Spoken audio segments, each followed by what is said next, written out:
আসসালামু আলাইকুম প্রিয় শিক্ষার্থী। আমরা আজকে পদ সারণীর দ্বিতীয় পর্ব নিয়ে আলোচনা করব। এর আগে আমরা প্রথম পর্ব আলোচনা করেছি। এই পর্বে আমরা পদ সারণীর কিছু ব্যতিক্রম নিয়ম জানবো। পদ সারণীর কিছু ব্যতিক্রম কি কি আছে সেটা জানবো। যেমন হাইড্রোজেনের অবস্থা। হাইড্রোজেন একটি অধাতু, কিন্তু পদ সারণীতে হাইড্রোজেনকে তীব্র ধনাত্মক ক্ষার ধাতু সোডিয়াম, পটাশিয়াম, রুবিডিয়াম, সিজিয়াম, ফ্রান্সিয়ামের সাথে গ্রুপ এক স্থান দেওয়া হয়েছে। এর কারণ ক্ষার ধাতুর মতো হাইড্রোজেনের বাইরে শক্তিস্তরে একটি মাত্র ইলেকট্রন রয়েছে। আবার হাইড্রোজেনের অনেক ধর্ম ধাতুগুলো ধর্মের সাথে মিলে যায়।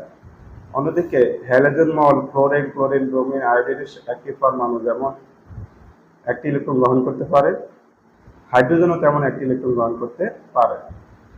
অর্থাৎ হাইড্রোজেনের অনেক ধর্ম হ্যালোজেন মলের ধর্মের সাথেও মিলে যায়। তবে হাইড্রোজেনের বেশিরভাগ ধর্ম ক্ষার ধাতুর সব ধর্মের সাথে মিলে যায়। একে এই জন্য ক্ষার ধাতুর সাথে গ্রুপ এক স্থান দেওয়া হয়েছে। অর্থাৎ হাইড্রোজেনের অবস্থান, হাইড্রোজেন হচ্ছে অধাতু, হ্যাঁ, কিন্তু তাকে স্থান দেওয়া হয়েছে ধাতুর সাথে। যেমন পদের সারণী দেখলে আমরা দেখবো হাইড্রোজেন একটি অধাতু, হাইড্রোজেন একটি অধাতু, কিন্তু একে স্থান দেওয়া হয়েছে ক্ষার ধাতুর সাথে। যেমন lithium, sodium, potassium, rubidium, caesium, francium. এই জন্য দেওয়া হয়েছে ক্ষার ধাতুর ক্ষার ধাতুর সর্বশেষে একটা ইলেকট্রন আছে, আর হাইড্রোজেনের শেষে একটা ইলেকট্রন আছে। অর্থাৎ ক্ষার ধাতুর সাথে বেশিরভাগই হাইড্রোজেনের ধর্মে মিলে যায়। এই জন্য হাইড্রোজেনকে অধাতুর সাথে স্থান না দেওয়া হয়, ক্ষার ধাতুর সাথে দেওয়া হয়েছে। আচ্ছা, এবার আমরা দেখব হিলিয়ামের অবস্থান। ব্যতিক্রমের মধ্যে হিলিয়ামের অবস্থান। হিলিয়াম ইলেকট্রন বিন্যাস থেকে দেখা যায় যে 1s2, সর্বশেষ দুইটা ইলেকট্রন আছে। হিলিয়ামের ইলেকট্রন বিন্যাস অনুসারে একে গ্রুপ 2 এ স্থান দেওয়া উচিত ছিল, কিন্তু গ্রুপ 2 এর মৌলসমূহের তীব্র তড়িৎ ধনাত্মক, এদের মৃৎকা ধাতু বলে। অপরদিকে হিলিয়াম একটি নিষ্ক্রিয় গ্যাস, এর ধর্ম অন্যান্য নিষ্ক্রিয় গ্যাস নিয়ন, আর্গন, ক্রিপ্টন, জ্যানন, রেডন ইত্যাদির সাথে মিলে যায়। হিলিয়ামের ধর্ম কখনোই তীব্র তড়িৎ ধনাত্মক মৃৎকা ধাতুর মতো হয় না, তাই হিলিয়ামকে নিষ্ক্রিয় গ্যাস সমূহ সাথে গ্রুপ 18-তে স্থান দেওয়া হয়েছে। দেখা যায় যে ইলেকট্রন বিন্যাস থেকে দেখা যায় যে হিলিয়ামকে দেওয়া হয়েছে 18 নম্বর গ্রুপের স্থান। পদের সারণী থেকে দেখা, পদের সারণীর অবস্থান অনুযায়ী হিলিয়ামকে 18 নম্বর গ্রুপে স্থান দেওয়া হয়েছে। কিন্তু হিলিয়ামের শেষে কয়টা ইলেকট্রন? দুইটা ইলেকট্রন। দুইটা ইলেকট্রন অনুযায়ী এসে দুইটা, অর্থাৎ এটা গ্রুপ 2 হওয়ার কথা। কিন্তু আমরা দেখি যে গ্রুপ 2 এ যে গুণগুলো আছে সেগুলো হচ্ছে beryllium, magnesium, calcium, strontium, barium, radium, এগুলো ক্ষার ধাতু। কিন্তু হিলিয়াম একটি নিষ্ক্রিয় গ্যাস। হিলিয়ামের সর্বশেষ যতটা ইলেকট্রন থাকার কথা ততটা আছে। অর্থাৎ হিলিয়ামের ধর্ম নিয়ন, আর্গন, ক্রিপ্টন, ঝ্যানন, রেডন, অর্গানেসন। অর্থাৎ নিয়নের শেষে 8টা, আর্গনের শেষে 8টা, ক্রিপ্টন শেষে 8টা, সর্বশেষ যা থাকার কথা তাই আছে। অর্থাৎ হিলিয়াম, নিয়ন, আর্গন, ক্রিপ্টন যেমন নিষ্ক্রিয় গ্যাস, হিলিয়াম একটি নিষ্ক্রিয় গ্যাস। এই জন্য হিলিয়ামকে গ্রুপ 2 এ স্থান না দিয়ে কোথায় স্থান দেওয়া হয়েছে? হিলিয়ামকে গ্রুপ 18-এ স্থান দেওয়া হয়েছে। আচ্ছা, তারপরে ল্যান্থনার সারি। ল্যান্থনার সারি ও অ্যাক্টিনার সারির মৌলগুলোর অবস্থান। পদের সারিতে ল্যান্থনার সারির মৌলগুলো 6 নম্বর পর্যায় ও 3 নম্বর গ্রুপে অবস্থিত, এবং অ্যাক্টিনার সারির মৌলগুলো 7 নম্বর পর্যায় ও 3 নম্বর গ্রুপে অবস্থিত। এই অবস্থানগুলোতে ল্যান্থনার সারি ও অ্যাক্টিনার সারির মৌলগুলোকে বসালে পদের সারণীর সৌন্দর্য নষ্ট হয়। কাজে পদের সারণীকে সুন্দরভাবে দেখানোর জন্য ল্যান্থনার সারি ও অ্যাক্টিনার সারির মৌলগুলো পদার্থের নিচে আলাদাভাবে রাখা হয়েছে। যেমন যদি এই ল্যান্থনার সারি আর অ্যাক্টিনার সারিকে যদি ল্যান্থনার সারি যদি 3 নম্বর গ্রুপে যদি রাখা হইতো, এটা অনেক নিচে চলে আসতো, সৌন্দর্য নষ্ট হইতো। আর 6 নম্বর পর্যায়ে যদি এই ল্যান্থনার সারি দিত তাহলে আরো বড় হয়ে যেত। 7 নম্বর পর্যায়ে যদি অ্যাক্টিনার সারি দেওয়া হতো তাহলে আরো বড় হইতো, সৌন্দর্য নষ্ট হইতো। আচ্ছা, ধাতব ধর্ম। যে সকল মৌল এক বা একাধিক ইলেকট্রন ত্যাগ করে ধনাত্মক আয়নে পরিণত হয় তাকে ধাতু বলে। ইলেকট্রন ত্যাগের এই ধর্মকে ধাতব ধর্ম বলে। যে মৌলের পরমাণু যত সহজে ইলেকট্রন ত্যাগ করতে পারে তার ধাতব ধর্ম তত বেশি। যেমন লিথিয়ামের একটি ইলেকট্রন ত্যাগ করে লিথিয়াম প্লাসে পরিণত হয়। যেমন লিথিয়ামের শেষে একটা ইলেকট্রন, এটা দিয়ে লিথিয়াম প্লাসে পরিণত হয়। আচ্ছা, লিথিয়াম প্লাসে পরিণত হয়, এই জন্য লিথিয়াম একটি কি ধাতু।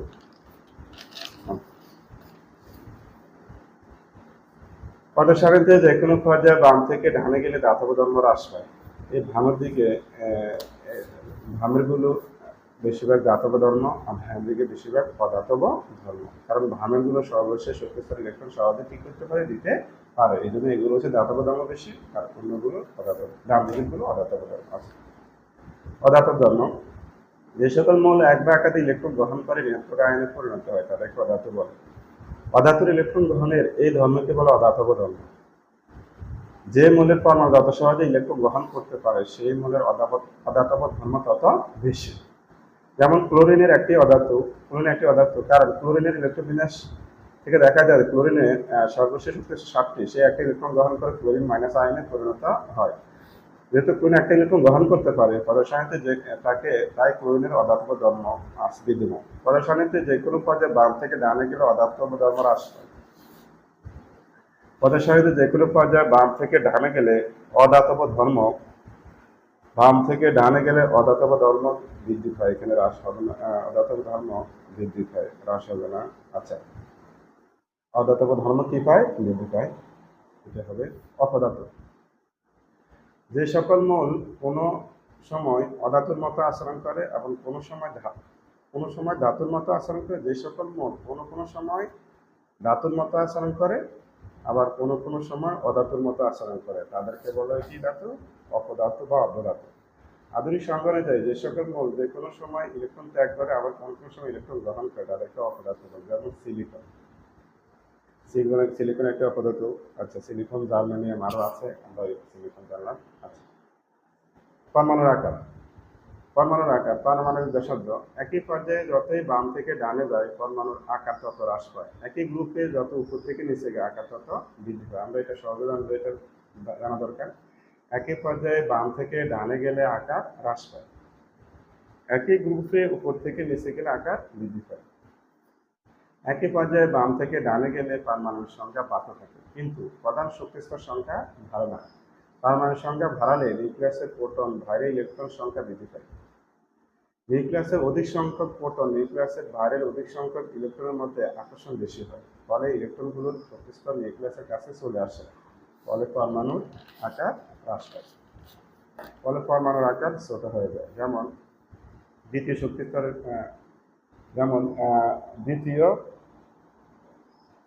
একটু খেয়াল করি, যেমন আমরা লিথিয়াম, ব্যারিলিয়াম, বোরন, কার্বন দ্বিতীয় পর্যায়ের ক্ষেত্রে আমরা যদি লিথিয়াম, ব্যারিলিয়াম, বোরন, কার্বন দ্বিতীয় পর্যায়ে, এটা শক্তিস্থানে দ্বিতীয় পর্যায়ের ক্ষেত্রে লিথিয়াম, ব্যারিলিয়াম, বোরন, কার্বন। যেমন লিথিয়ামের প্রথমে 2টা, পরে একটা ইলেকট্রন, আর ব্যারিলিয়ামের প্রথমে 2টা, পরে হচ্ছে কয়টা, প্রথমে 2টা, পরে 2টা, আর বোরনের প্রথমে 2টা, পরে হচ্ছে 3টা, 2 3। কার্বনের প্রথমে 2টা, পরে হচ্ছে 2 4টা। আচ্ছা, দেখতে পাই যে লিথিয়ামের শক্তিস্তর 2টা, ব্যারিলিয়ামের শক্তিস্তর 2টা, বোরনের শক্তিস্তর 2টা, কার্বনের শক্তিস্তর 2টা। এই শক্তিস্তর 2টা সবার, তবে লিথিয়ামের শেষে একটা ইলেকট্রন, ব্যারিলিয়ামের শেষে 2টা ইলেকট্রন, বোরনের শেষে 3টা ইলেকট্রন, কার্বনের শেষে 4টা ইলেকট্রন। আমরা জানি শক্তিস্তর এক হলে সর্বশেষ শক্তিস্তরের যার ইলেকট্রন বেশি, নিউক্লিয়াসের প্রতি আকর্ষণ তত বেশি। এক্ষেত্রে এই ইলেকট্রন নিউক্লিয়াসের সাথে আকর্ষণ যত বেশি, এই নিউক্লিয়াসের সাথে 2টা ইলেকট্রন আকর্ষণ তত বেশি, এই নিউক্লিয়াসের সাথে 3টা ইলেকট্রন আকর্ষণ তত বেশি, এই নিউক্লিয়াস 4টা ইলেকট্রন আকর্ষণ তত বেশি, এটাতে বেশি। অর্থাৎ যতই এই বাম থেকে আস্তে আস্তে জানা যায় লিথিয়ামের আকার তাহলে একটু ছোট, লিথিয়ামের আকার যা, ব্যারিলিয়ামের আকার আরো কম হয়ে যাবে, কারণ এখানে একটা ইলেকট্রন আকর্ষণ করে আর এখানে 2টা ইলেকট্রন আকর্ষণ, ফলে আকারটা আরো কমে যাবে। আর বোরনের বেলায় 3টা ইলেকট্রন আকর্ষণ করে আকার আরো কমে যাবে। আর কার্বনের বেলায় 4টা ইলেকট্রন নিউক্লিয়াসকে আকর্ষণ করে আকার তাহলে আরো কমে যাবে। অর্থাৎ একই পর্যায়ে বাম থেকে ডানে গেলে আকার হ্রাস পায়, যেমন লিথিয়াম, ব্যারিলিয়াম, বোরন, কার্বন। আচ্ছা, আবার একই গ্রুপে যত উপর থেকে নিচে যাওয়া যায় ততই বাইরের দিকে একটি করে নতুন কক্ষপথ যুক্ত হয়। একটি করে নতুন কক্ষপথ যুক্ত হলে পরমাণুর আকার বৃদ্ধি পায়। একই গ্রুপে উপর থেকে নিচে গেলে নিউক্লিয়াসের প্রোটন ও বাইরের কক্ষপথে ইলেকট্রন সংখ্যা বৃদ্ধির জন্য আকর্ষণ বৃদ্ধি পেয়ে পরমাণুর আকার যতটুকু হ্রাস পায়, নতুন একটি কক্ষপথ যোগ হওয়ার কারণে পরমাণুর আকার তার চেয়ে বেশি হ্রাস পায়। পরমাণুর যোগ হওয়ার কারণে পরমাণুর আকার তার চেয়ে বেশি হয়, যেখানে উপরের মূলের চেয়ে নিচের মূলের আকার বৃদ্ধি পায়। তাহলে একটি কক্ষপথে যোগ হওয়ার কারণে পরমাণুর আকারটা আছে বেশি পরিমাণ কি পায়, পরমাণুর আকারটা আছে বেশি পরিমাণ বৃদ্ধি পায়। আচ্ছা, যে কারণে উপরের মূলের চেয়ে নিচের মূলের আকার কি হয়, বড় হয়। আচ্ছা, যেমন গ্রুপ একে হাইড্রোজেনের শেষে একটা ইলেকট্রন, লিথিয়ামের শেষে একটা, সোডিয়ামের শেষেও একটা, পটাশিয়ামের শেষেও একটা। এই ক্ষেত্রে দেখা যায় যে হাইড্রোজেনের শক্তিস্তর একটা, লিথিয়ামের শক্তিস্তর দুইটা, সোডিয়ামের শক্তিস্তর তিনটা, পটাশিয়ামের শক্তিস্তর চারটা। এই ক্ষেত্রে দেখা যায় যে এই ক্ষেত্রে গ্রুপ একের বেলায় যত উপর থেকে নিচের দিকে যাওয়া যায় একটা একটা করে শক্তিস্তর বৃদ্ধি পায়, আর একটা একটা করে শক্তিস্তর ইলেকট্রনই বৃদ্ধি পায়, তবে শক্তিস্তর সংখ্যা একটা করে বৃদ্ধি পাওয়ার কারণে আকার কি হয়, বহুগুণ কি হয়, আকার বৃদ্ধি পায়। অর্থাৎ একই গ্রুপে উপর থেকে নিচে গেলে আকার কি হয়, বৃদ্ধি পায়। হাইড্রোজেনের আকার সে লিথিয়ামের আকার বড়, কারণ শক্তিস্তর একটা বৃদ্ধি পেয়েছে। আবার লিথিয়ামের আকার আছে, সোডিয়ামের আকার 1 2 3 শক্তিস্তর আরেকটা বৃদ্ধি পেয়েছে, তাহলে এখানে শক্তিস্তর দুইটা, এখানে তিনটা। সোডিয়ামের আকার আরো বড়, আর পটাশিয়ামের আকার 1 2 3 4, এখানে আকার এখানে শক্তিস্তর 4টা, আগে ছিল 3টা, তাহলে আকার আরো বৃদ্ধি পেয়েছে। এইভাবে একই গ্রুপে উপর থেকে নিচে গেলে আকার বৃদ্ধি পায়। আচ্ছা, খাদ্যাতু পদসারণী গ্রুপ 1 নম্বরে 7টা মৌল আছে, এগুলোকে খাদ্যাতু বলে। হাইড্রোজেন ছাড়া বাকি 6টা মৌলকে খাদ্যাতু বলে। 6টা মৌলকে পানিতে দ্রবীভূত হয় হাইড্রোজেন গ্যাস খাদ তৈরি করে, এই জন্য এদের খাদ্যাতু। অর্থাৎ গ্রুপ একের মৌলসমূহকে খাদ্যাতু বলা হয়। এগুলো কি করে, পানিতে দ্রবীভূত হয় হাইড্রোজেন গ্যাস এবং খাদ তৈরি করে, এই জন্য এগুলোকে খাদ্যাতু বলে। মৃৎ খাদ্যাতু পদসারণী 2 নং গ্রুপে barium, magnesium, calcium, strontium, barium, radium, এই 6টি মৌল আছে। এই মৌলগুলোকে মৃৎ ধাতু বলে। মৃৎ অর্থ হচ্ছে মাটি, আর ক্ষার ধাতু। এই ধাতুগুলো মাটিতে বিভিন্ন যৌগ হিসেবে পাওয়া যায়, এই জন্য এগুলো এরা খাদ তৈরি করে, এই জন্য এগুলোকে বলা হয় মৃৎ ধাতু। আচ্ছা, এবার আমরা জানবো মুদ্রা ধাতু। গ্রুপ 11 4টি মৌল আছে। গ্রুপ 11 কয়টা মৌল, 4টা মৌল। যেমন কপার, সিলভার, গোল্ড, রমজেনিয়াম। এই 4টি মৌলের মধ্যে 3টি মৌলকে মুদ্রা ধাতু বলা হয়, কারণ যে 3টি মৌল আছে তা দিয়ে প্রাচীন কালে মুদ্রা তৈরি করা হয়। ব্যবসা বাণিজ্য বিনিময়ের মাধ্যমে এগুলো ব্যবহার করা হয়, এগুলোকে বলা হয় মুদ্রা ধাতু। তাহলে কি, কপার, সিলভার, গোল্ড, এই তিনটাকে বলা হয় কি ধাতু, মুদ্রা ধাতু। আচ্ছা, হ্যালোজেন গ্রুপ। গ্রুপ 17 6টি মৌলকে হ্যালোজেন গ্রুপ বলা হয়। গ্রুপ 17 কয়টা মৌল, 6টি মৌলকে হ্যালোজেন মৌল বলা হয়। হ্যালোজেন গ্রুপের 6টি মৌল হচ্ছে ক্লোরিন, ব্রোমিন, আয়োডিন, অ্যাস্টাটিন, ট্যানিসন। এই সকল হ্যালোজেন মৌলকে বড় এক্স দ্বারা প্রকাশ করা হয়। হ্যালোজেন মানে হচ্ছে লবণ উৎপাদনকারী, এরা মূল উৎস হচ্ছে সামুদ্রিক লবণ। তাহলে পদসারণী গ্রুপ 17 মৌলসমূহকে কি বলা হয়, হ্যালোজেন মৌল বলা হয়। পদসারণী গ্রুপ 17 মৌলগুলোকে বলা হয় কি মৌল, হ্যালোজেন মৌল। আচ্ছা, এবার আমরা দেখবো নিষ্ক্রিয় গ্যাস।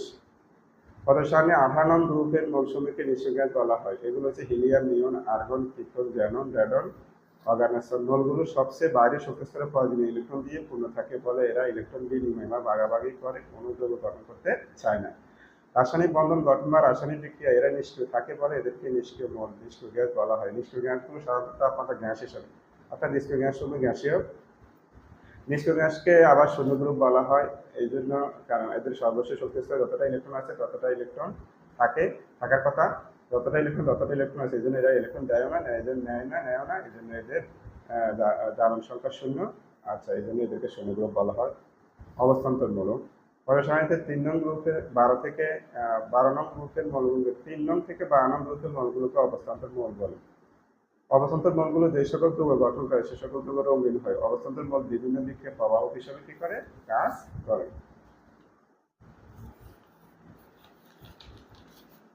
যেমন হিসাবে কাজ করে, যেমন 10 নং গ্রুপের মৌল হিসাবে একটি অবস্থান্তর মৌল।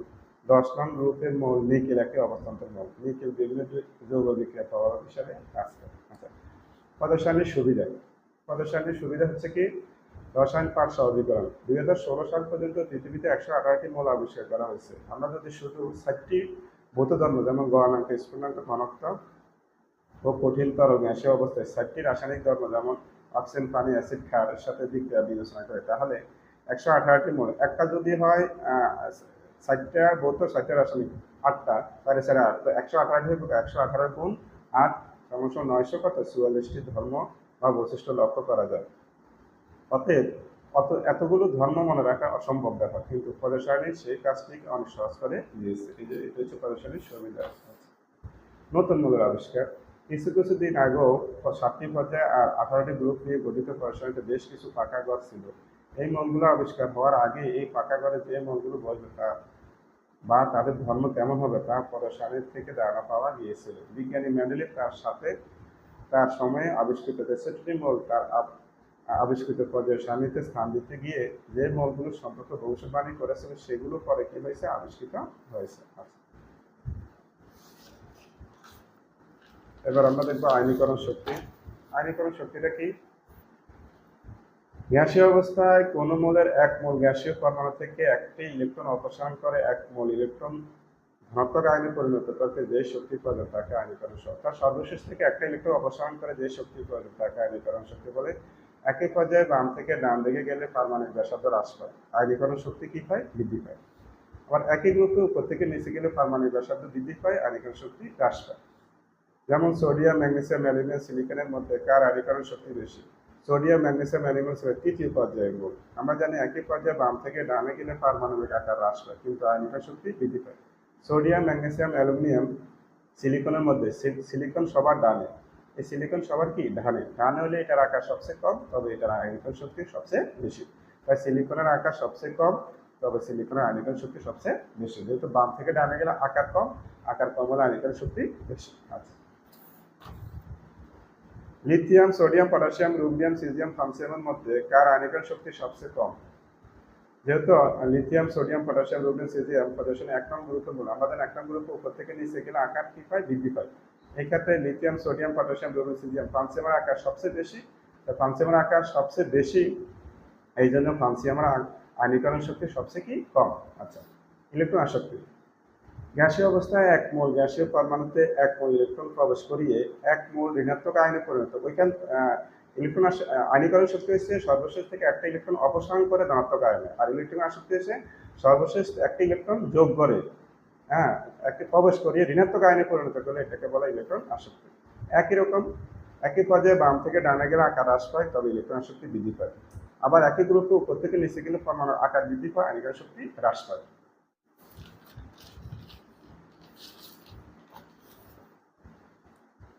সোডিয়াম, ম্যাগনেসিয়াম, অ্যালুমিনিয়াম, সিলিকনের মধ্যে কার ইলেকট্রন আসক্তি বেশি, কার ইলেকট্রন আসক্তি কম? সোডিয়াম, ম্যাগনেসিয়াম, অ্যালুমিনিয়াম, সিলিকন একই পর্যায়ে অর্থাৎ তৃতীয় পর্যায়ের মূল। আমরা জানি একই পর্যায়ে বাম থেকে ডানে গেলে পরমাণুর আকার হ্রাস পায়, ইলেকট্রন আসক্তি বৃদ্ধি পায়। যেমন সোডিয়াম, ম্যাগনেসিয়াম, অ্যালুমিনিয়াম, সিলিকনের মধ্যে সোডিয়ামের আকার সিলিকনের আকার সবচেয়ে কম, সোডিয়ামের আকার সবচেয়ে বেশি। সিলিকন সবার ডানে অবস্থিত, এই ক্ষেত্রে সোডিয়ামের আকার সবচেয়ে বেশি, সিলিকনের আকার সবচেয়ে কম। সোডিয়ামের ইলেকট্রন আসক্তি সবচেয়ে কম, সোডিয়ামের ইলেকট্রন আসক্তি সবচেয়ে কম, আর সিলিকনের ইলেকট্রন আসক্তি সবচেয়ে বেশি। সংক্ষেপে কথা হচ্ছে একই পর্যায়ে বাম থেকে ডানে গেলে আকার হ্রাস পায়, সিলিকনের আকার কম, এই জন্য সিলিকনের কি বেশি? ইলেকট্রন আসক্তি বেশি। আচ্ছা,